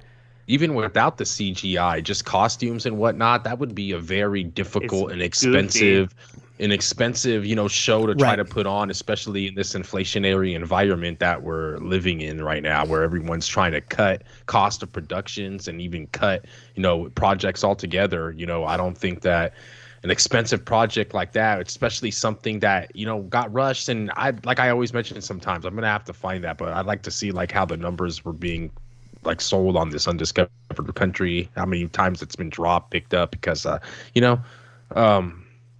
yeah, Snyder, great writer and whatnot. But like you said, I think we would appreciate it more if it was 24 straight months instead of like, I don't think that 3-month hiatus they took was like the only one that we probably didn't get either. It felt like this book's like been 2.5 years in the making, but it's very true. We'll see how it concludes, man. Yeah. It's, I was way more excited for it, but it is what it is, right?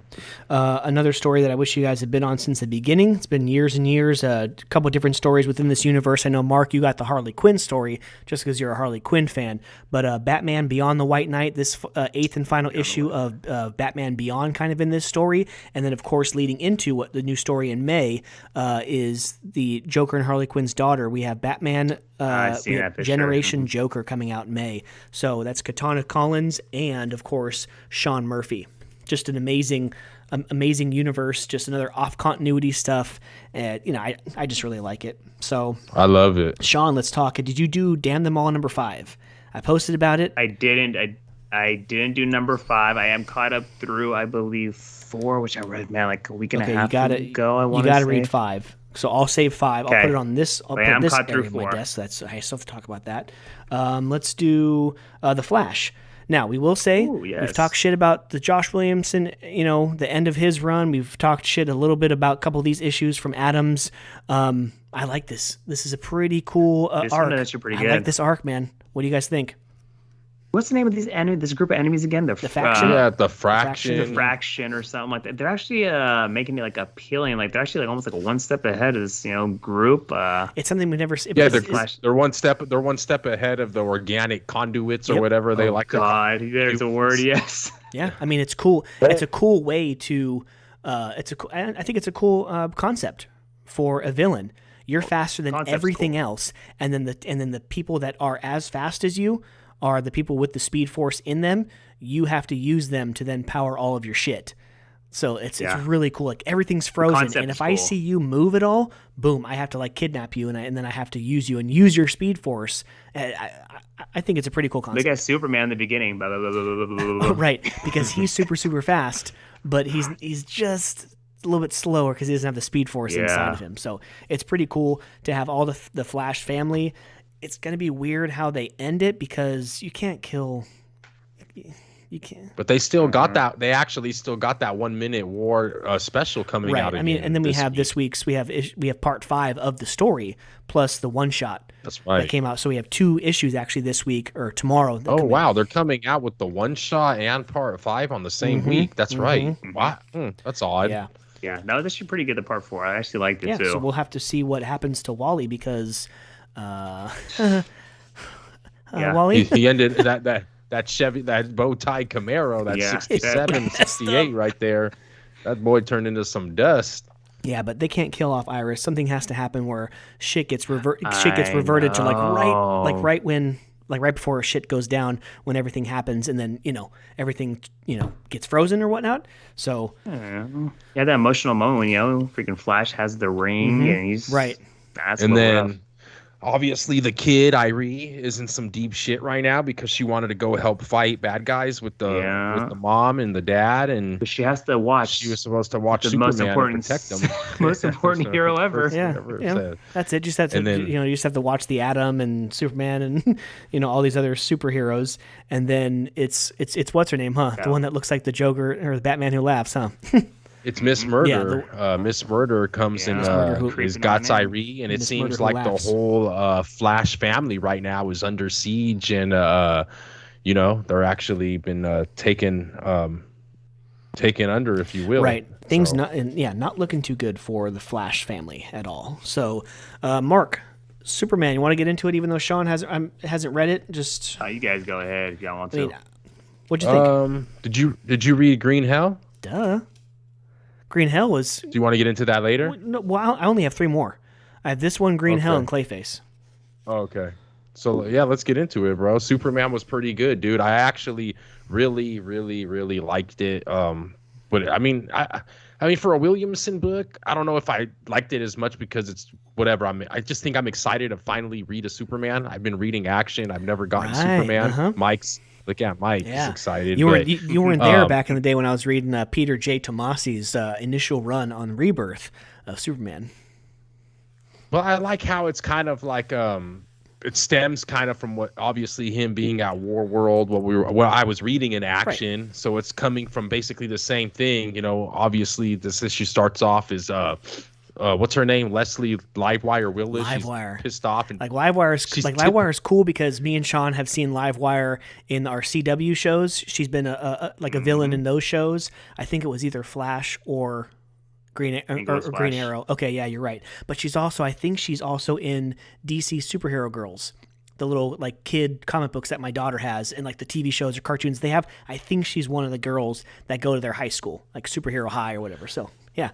It was good to see her. But she was all pissed because her podcast Shock Talk got That's canceled. right. You know what? She is in Flash because that's what she was trying to do in the show. She was trying to she was trying to be on the radio or a podcast. Yeah, that was the same shit that on the CW show. That's right. That's pretty funny. You can't cancel me. That was funny. So what do you think, man? Lois, editor in chief now, crazy of the planet. Right. I don't. Don't cancel me. Don't call me a perv or whatever. But Lois Lane's a good-looking woman in this book. Let me tell you. Right? Freaking Mike, you got pulled up now. I would have some X-ray vision from Miss Lois Lane right here, even if she's yelling at me. Look at that. Yeah, look at that. Yeah. So you got to give it up to Mr. Jamal Campbell for that Campbell, one, thank right? you. With his Brother Jamal had a vision, and he Mr. Campbell got that No vision. sticky pages, but it's good. Julius Campbell. But what's cool is that also, just like at the same time we have a Flash family, we have a Super family. So we have a lot of the other kids and stuff, and the other, we have Connor, and we have, I forgot what his name is, but he's the Superman from China. Just a bunch of different Superman who are kind of, were they living at their, some of them are living at their residences right now. We have Lex Luthor talking to him through, Mercy, but you can hear him, right? He has super hearing. He can hear it, right? And so it's going to be really cool to see what kind of unfolds for Clark. Because Lex Luthor. Yeah, because he's trying to He's trying to call the shots from the big house, Lex Luthor. And then Mercy's pitching him to work for them. It's called Supercore now. It's not called LexCorp. This is all for you. Yeah. Huh? No. If Lex has anything to do with it, I don't want anything. They're wheeling him into something, and then he has this hologram of his dad, Jor-El, right? And then it's like something from Coachella, LL01. And then he gets all, Clark gets all pissed off and just freaking runs off. And then what's up with Parasite at the end, bro? It's probably just the start of that arc, right?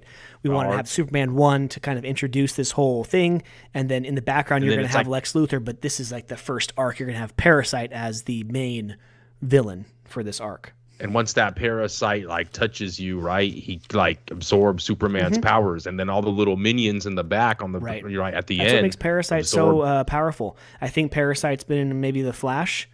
I think we saw Parasite in one of the CW shows as well.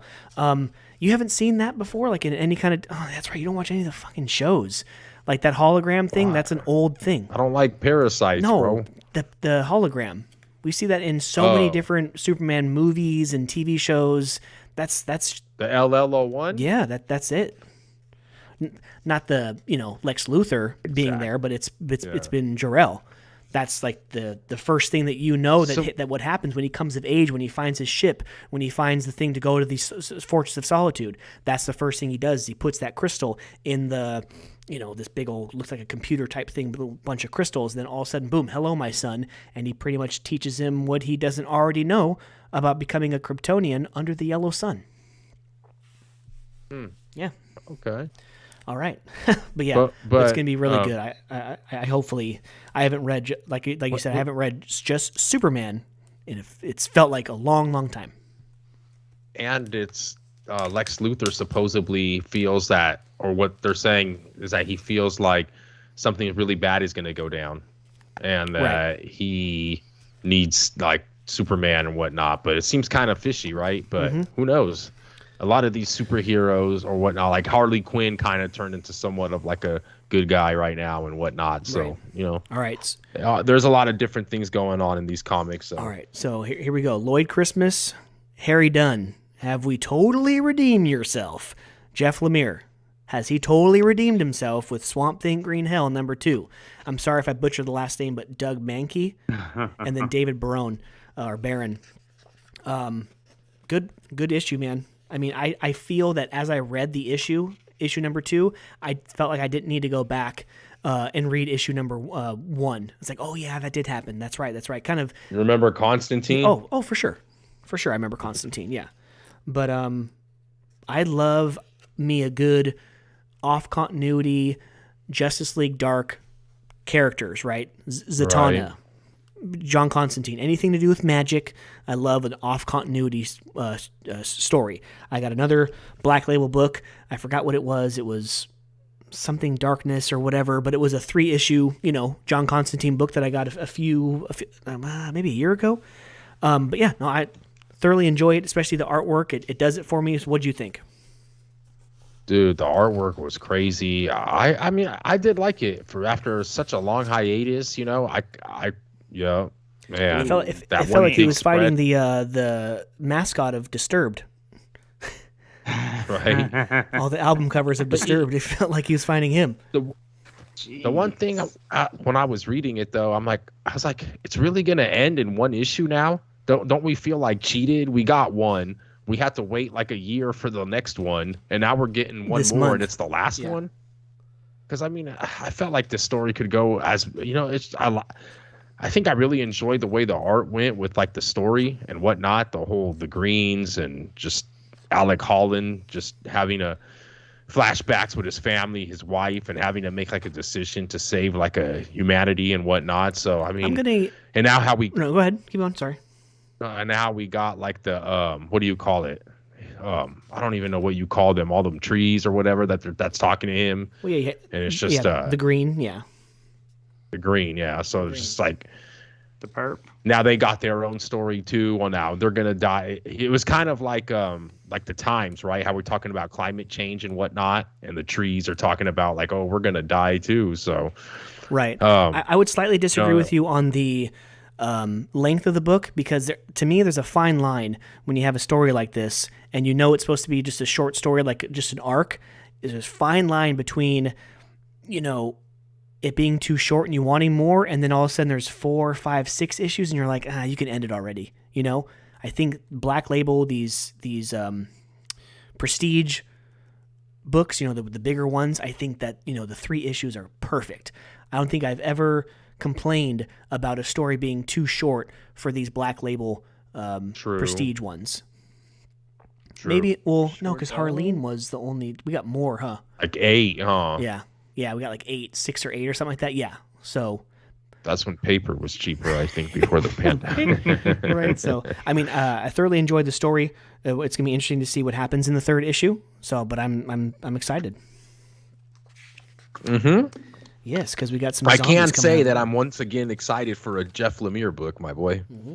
Got some zombies coming up. Badass. All right. Yeah, that was great. That was great art, man. Yeah. That was.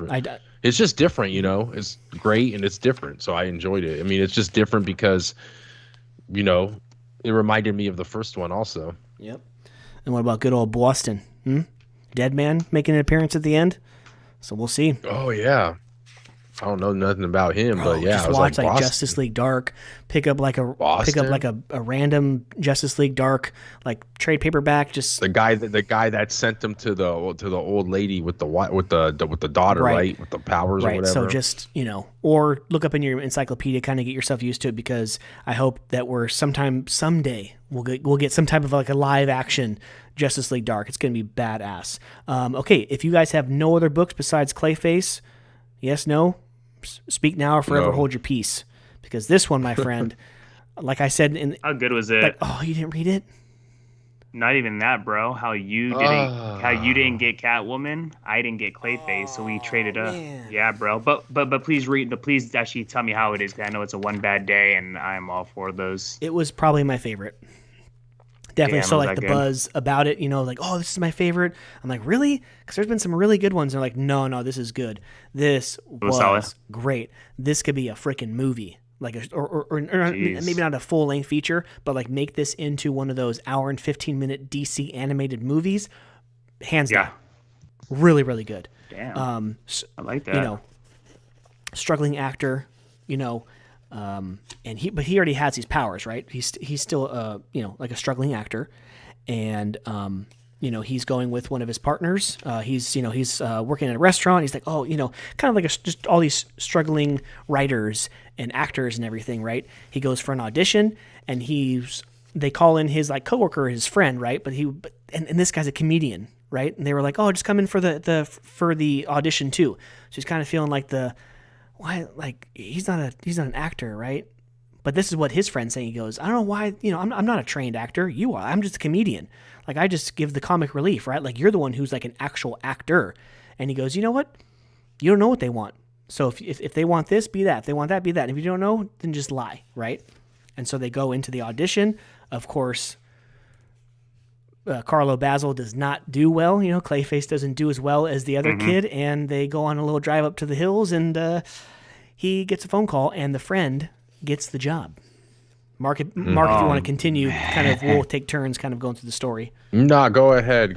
You continue on it, bro. Because I was, yeah, dude. I mean, so he's not too happy. So he kind of just, kind of eats him. he was like eating up. Oh, Jesus. Like he kept going around eating up all these people and. Right, and not in a good way, not in a Sticky Pages way. But yeah, he goes back. He goes back to the studio, and then he goes back to the studio, and because how Clayface works, he can form into the bodies of other people. So he formed into the body of his friend who got the job, and then so after he eats them, he can change into them, yeah. Or he can change it. But was he? Go ahead. Did he form into did he form? You can't was he forming into multiple bodies at once, holding multiple bodies? No. That's what I was confused on. No, because I think if you just because he was in the trunk, remember? I don't think he has to swallow him and have him inside of him to become him, right? He can just kill the person, and all of a sudden, I already know your DNA makeup, and I already know what you look like. So now I can just mirror it, right?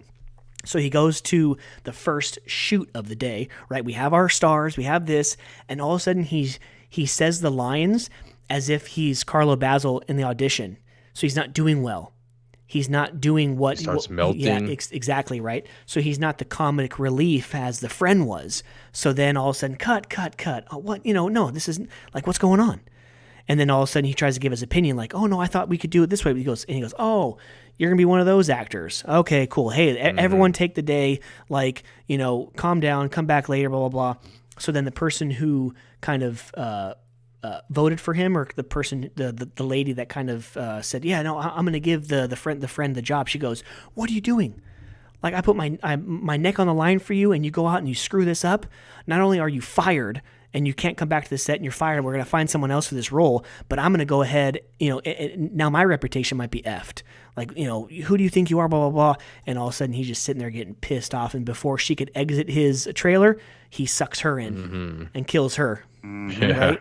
And it's just one bad day, one after the other. He kills the director on set. Damn. He kills the movie producer in his office, right? Jeez. And then he becomes all these different people, and then he becomes the movie producer, and he's like, hey, I'm gonna hold this huge schwanky party at my Hollywood home. Invite everybody. He even invites his two other friends that he worked at the restaurant with, who were struggling. Yeah. Actors and musicians and writers and whatnot. It's a guy and a girl. They go to the party, hey, where's what was his name? Start with a C. Where's Kurt, or where's Curtis? The friend who originally got the position. Oh, where's he at? And he goes, oh, I don't know, because at this point now, Clayface has turned back from the movie producer guy into their friend. He's just the blonde guy. And his friend's already gone. That's what I'm saying. He can just keep switching bodies like that. Which makes him so dangerous, right? Kind of to get away from, chameleon. As we see in Joker, the last man laughing. That's the other Joker was Clayface. Oh yeah. Right? So the last issue, right? So, and then he, and so then he what's it called? He what happens? What happens to when he kind of gets caught? What happens? Oh, he also sees Bruce Wayne. So he is. He's in the body of his normal self, the friend's friend, right? And he goes, and all of a sudden he sees Bruce Wayne. He goes, oh, Bruce Wayne. Oh, wow. You're here. And he goes, yeah, he's like, something about he gives money, maybe, I think, to the studio or whatever. He says, yeah, I just flew out here from Gotham or whatever, Gotham's my home. It doesn't mean I'm glued here to it, right? And so, and so what happens? I forget what happens. Oh, I think the friends kind of say, no, where is he? Where is our friend, right? And then they say, oh, yeah. 9 people. There's something I need to tell you. And so he kind of admits to killing him. And he's like my name's Carlo Basil. My name's not, Kurt or that's my name, Clayface, blah, blah, blah. Yeah, and so pretty much then they call 911. He goes, no, you're not going to do that. And so he turns into Clayface, and he pretty much, does he kill? No, he doesn't. He kind of hurts the girl, right? And then the guy puts he breaks a bottle, puts it through him, because after he kind of takes care of the friend, he turns into the movie producer. Hey, hope everyone's having a great time, but like all great things, must come to an end. Y'all got to go home. Like, peace out. And all of a sudden, you see a half broken green bottle come through his chest. This guy's fucking Clayface or whatever. Like, oh my god! And everyone's freaking out and stuff. And all of a sudden, he looks behind him and he looks up on the top of the mansion, and there's freaking a lightning strikes, and there are the two little ears of Batman. He goes, "Son of a bitch!" And he goes, "I'm not going back." So they run, and then finally, and it starts raining. So of course, Clayface and rain doesn't work well. So he starts to kind of melt and kind of into mud. And then Batman goes, 9 people in one day. Like I can't forgive that. So they fight for a little bit, and then Batman sucks him up into a little machine like he's in the Ghostbusters. Sucks him up.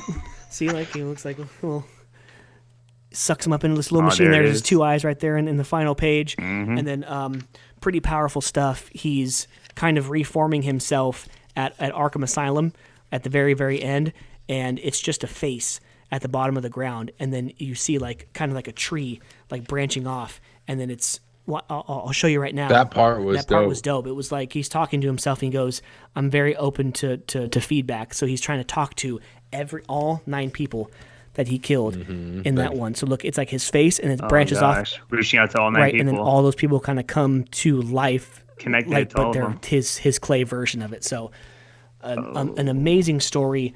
Colin Kelly, Jackson Lanzig, Germanico, and Romulo Fajardo Jr. Sounds like some Portuguese names, but yeah, nice. Or actually Brazil. A lot of Brazilian artists. Hey, I just give you credit for even trying to pronounce those last 2 names. I'm just looking. Right. So, a very long-winded review of that book, but I didn't mean to go into the whole thing, but no, amazing stuff. Hey, the One Bad Days have been a home run, bro. They've all been really good. And it's taken me everything. I know you guys have seen it, maybe on ads or something, but they have after Ra's al Ghul comes out, they have the box set that looks beautiful. They have the box set that's going to come out of all the One Bad Days. It's like $160, but I'm like, oh, I can't. Obviously, we didn't get the raw. Did we? We didn't get the Ra's al Ghul. No, I said after the Ra's al Ghul one comes out, that's next? all 8, and they have a box. Oh, I thought the Clayface was the last one. We have one more, Ra's al Ghul. Yep. So nice. Can't wait for that one. So Liam Neeson. While I take a drink of water, do you guys have any news? Because I think that's it for the comic books. Oh, news. Sean's got probably the biggest news of exactly today. Yeah, man. Mr. Bernthal will be back as Punisher and the new Daredevil series that's going to come out. So I'm very, very excited about that. I mean, everyone knows pretty damn well he just fit Punisher to a T. I remember those old Punisher movies with John Travolta as the enemy, and I forgot that second one that came out. Those are kind of just they didn't even do the justice of the Punisher. And yeah, man, it's super exciting news. One thing I did also see, in addition to him being added, I can't think of the actor's name. I mean, I'm not prepared, but I actually just seen it a little while ago. His lawyer, those fellow lawyers that work with Daredevil in the Daredevil series, they're not going to be returning. And we'll see if I can try to figure out what their names are right now. But they're just 2 of the characters from the Netflix show. Fulton Reed from Mighty Ducks. Fulton will not be back. There it is. And then the blonde chick. Yeah, so she will not be back either. But yes, we do have Punisher, which who knows how many episodes he's going to be in. Right. But just the fact that he's going to be making at least a cameo or appearance is freaking awesome. Yeah, no, I get it, but I don't know. It's going to be a PG-13 version of John Bernthal, Punisher, because his Netflix show was pretty brutal, right? Because I actually stopped halfway through The Defender, so I actually didn't get to watch the Punisher Netflix series. But I know that it was more rated R, right? Is this still on there, or is this on Disney Plus now? No, it wouldn't be on Disney Plus because that's rated R stuff. It's not Netflix anymore? I don't know. I'd have to double check. But yeah, no, I didn't finish the whole run of Daredevil, Jessica Jones, Luke Cage, Iron Fist. I didn't finish all that stuff because I wanted to watch it in order. And all of a sudden, something came out that I stopped watching Defenders. And right after that one season of Defenders where they all were together, Punisher was that next. You got to watch, if you ever want to see how crazy it gets, just watch the first scene of Punisher arrested. And there's a scene that he literally gets out of his cell and it's just like, imagine just a little straightaway, wall on this side, cells on this side. And he is just going through it. Just shitload of enemies lined up one by one who are just like, oh, we remember who you are, bro. You beat our ass, helped get us arrested. And let's just say it's about as gruesome as it gets, bro. Okay, nice. But yeah, that's pretty good news. That is Daredevil Born Again. So this is going to be the first show that's like a lot of episodes, like 13 episodes. It's not just the regular, 6 episodes, 7 episodes. I think She-Hulk was 8. So yeah, so we're actually going to get... They're mid-size in length too, the 30 to 40 minute range, I think. Hope so. Let's see. HBO, Barry. I love this show. I've only finished the first 2 seasons, I believe, but season 4 starts this spring. It'll be the last season of that show. Did you guys see the Teenage Mutant Ninja Turtle Mutant Mayhem trailer? Kind of looks like your... I didn't see the trailer, but I did see that they had a trailer. The animation looks like Into the Spider-Verse. It's really cool. Oh, really? Yeah, it's pretty cool. You guys should check it out. Who's playing Master Splinter? I don't know. I don't know. I don't know a lot of the voices, but they sound like young kids. Did I see wrong, or was okay? So I thought it was Jackie Chan. I seen something that Jackie Chan was supposed to be playing Splinter. I don't know if it was supposed to be in that movie or another Ninja Turtle project that's in the works, but who could have been? Hearsay. I'm not sure if he's a voice, but I know Seth Rogen is doing this Ninja Turtle. He's like the producer or director or whatever. So yeah, that should be good. So, I'm sorry to say, for all you PS4 and Xbox One holders, your Hogwarts Legacy is now delayed from April 4th and now until Cinco de Mayo. You cannot get the Hogwarts Legacy, which actually is not bad because I picked up and started playing the Assassin's Creed Valhalla last week, and so now I have an extra month to kind of get through that before I start playing the Hogwarts game, so that's good. You're enjoying it too? Yeah, it's good. It's a good game. Nice. I like it. Sean, did you end up watching the whole Chris Rock stand-up? I did not watch. I actually listened to the Mark stand-up this morning. It was actually a lot better, very better bang for my buck. I don't even know where to start. Yeah, no, it was... No, I didn't, but I heard nothing. But, kind of what you said. It was good. Awesome in the beginning, funny, but it did kind of tail off in the end. No, for me, it was absolutely hysterical. First 5-10 minutes, I was giggling, dying, laughing. Like Danielle was like, hey, put this on and I'm going to fall asleep. She fell asleep in the first 3 minutes and I was afraid I was going to wake her up. And then towards the middle chunk, it was kind of just level out. Like it was some funny parts, but like I could kind of zone out and do some of my work on my laptop. And then that last few minutes where he talked about Jada Pinkett Smith and Will Smith, it was pretty funny. Yeah. Pretty funny way to end it. Nice. Mark, what'd you think? Yeah. Can I get some shoes? You don't like these shoes? How you like these shoes? Oh, yeah. Check out these shoes. Yeah, it's pretty funny. I mean, I thought it was pretty funny the whole way through, man. Chris Rock, dude, obviously a legend. Yeah, dude. I mean, I enjoyed it. That's what comedy should be like, right? Some outlandish stuff, some no holds barred, just go all out. It is what it is. Like, put the comedy in the people's hands and just let people like run with it. I know some of it's kind of crazy. I mean, I think a lot of people in there might have been friends and family watching him. Obviously you think he's doing a 2-part special for Netflix, but he did say kind of some wild stuff there, right? And it's just like some stuff you kind of look over at your person sitting next to you and say, man, you're really gonna say it? But it's what comedians do, I guess. But man, just congratulations, Chris Rock. The slap heard around the world, and he kind of had the mic drop, if you will, right? Yeah, so I mean, that's true. And like, I love how, obviously you can fault people for what they do outside of the, the comedic arena. But even today, if I buy tickets to a comedy show, I'm going there for a comedy show, right? I'm not going there to find something to complain about and try to cancel somebody, right? So, I mean, I just love the pointing out of the hypocrisy of everything nowadays, whether it be politics, whether it be like in Hollywood and whatnot. That's what makes me laugh the most. Cause like I kind of annoyed Danielle in the beginning. I was like, see, he said, see. So I talk to you about it all the time. He points this out, but on the other side it does this.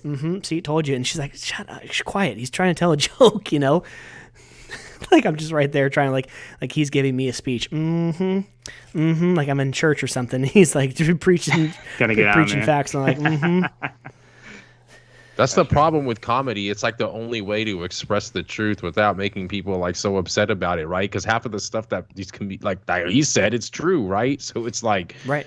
But it's like there's some if like I don't know, whatever. He made a joke about it though. In that platform, it's okay, but no, it's true. It's you know, we're probably going to get something. We're probably going to hear something the next week of some certain group's going to get upset about something he said, but I don't know. I don't know. That's fine. I don't know. Waiting for it. They'll survive. And then let's see, Sean, Last of Us, real quick before we head out. Oh, bro. Last of Us. I didn't watch. I didn't watch Sundays.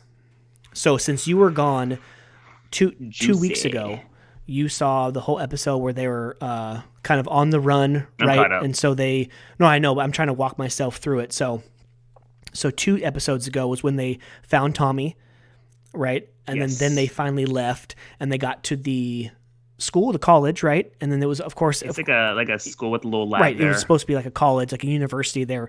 And then, of course, it was abandoned. And they're like, oh, like this is a list. Of, they kind of kept a log. And of course, then you see the kind of the raiders, right? The looters or whatever you want to call them. Can't trust them raiders. Right, can't trust them. And so they go down and they get into a scuffle. Obviously, then he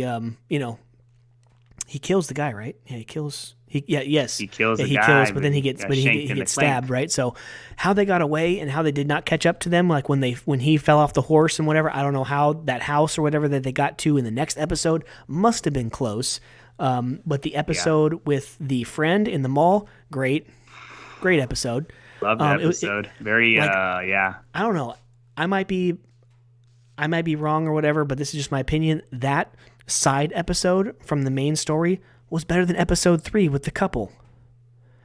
100%. Because the thing is, those are both side stories, but this one I think we actually had more of a flashback, and we got to dig deeper into obviously the girl character. Right, because the digging deep was just the couple that they kind of dealt with, right? Like the with the arms and everything and the food they traded with, right? It was basically on there, so it was a cool little like love story on the side during this apocalypse. But this side story, you dove deep into how she thinks and how she came to be and how she is who she is now in the current story, right? And because of that, that's why she didn't leave, right? She made that mistake by leaving the first time and then her friend getting bit and everything, all this shit happening. So she wasn't going to make the same mistake again with Joel. And so that's when she came back and she's going to nurse him back to health. Very last scene with Joel, yeah. So, but this episode, it looks like they're in more deep shit, with another 2 guys, whatever. I'm going to watch that episode tomorrow. And so we'll talk about, let me know, we'll talk about that episode and then this Sunday. And then, so we'll probably, by the time we record next, oh shit, you'll be done. But I won't even be here in 2 weeks. I'll be down in D-Land. So definitely by the time that us 3 record next together, that season will be done and we'll get to wrap it up and kind of review that. So. Anything you watch, Mark? Really good. Besides Chris Rock, that was so weird. Like we've been trying to pull your, pulling teeth, trying to get you to watch something. And I mentioned Chris Rock one time, and you're like, oh, and then you start. I needed quoting it, I needed a good laugh that night, right? Man. Just yeah. That's true. I don't know. That's why I asked you. I'm like, how long is it? If you would have told me like 1:40, I would have been like, nope. You're like, oh, it's just like an hour. I'm like, all right, I got an hour 10, I think.